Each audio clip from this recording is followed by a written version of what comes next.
ام پورترکی من عزیز دمیر. عزیز دمیر پشت 30 ساله وگریا باجاره خو. وگریا مردینه مدیاده وگریا مدیاده کل اروپای بو.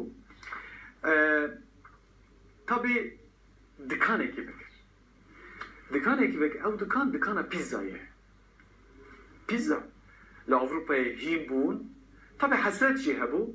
Pişte vegariya medyade, şkora dükkana pizzayı bekir. Az wadbim medyade, dükkana pizzayı.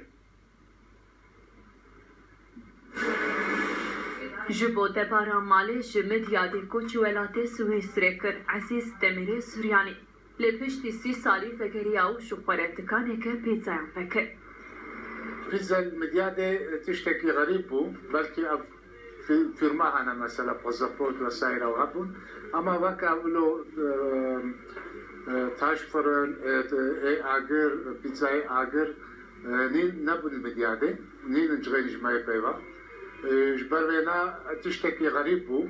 ام ji Ewropa helimîn em hatin vê derê min welatê xwe xizmet dikin, em divin ji bo welatê xwe jî em xizmet dikin, em gelkî kêfa me tê. Pîza xwarineke İtalyanan e. Li êdî li medyadê jê re dibêjin pîzaya Suryaniyan.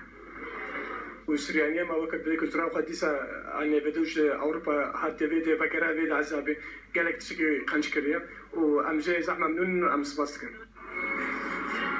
Ezîz Demir û kurê wî bi agirê êzengan pîzayan dipêşin.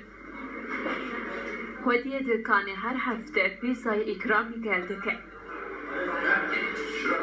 îro me Turadên spor davet kir vê derê, me xwarin daye ve, em gelkî kêfa me hatiye. Gencê me em gelk spas ji we re dixwazin û serkeftin. Em hatine vê de pîzayê bixwin, pîzaya Suryaniya ya. Yani zehf xoşe me cî xwar, yani me eciba.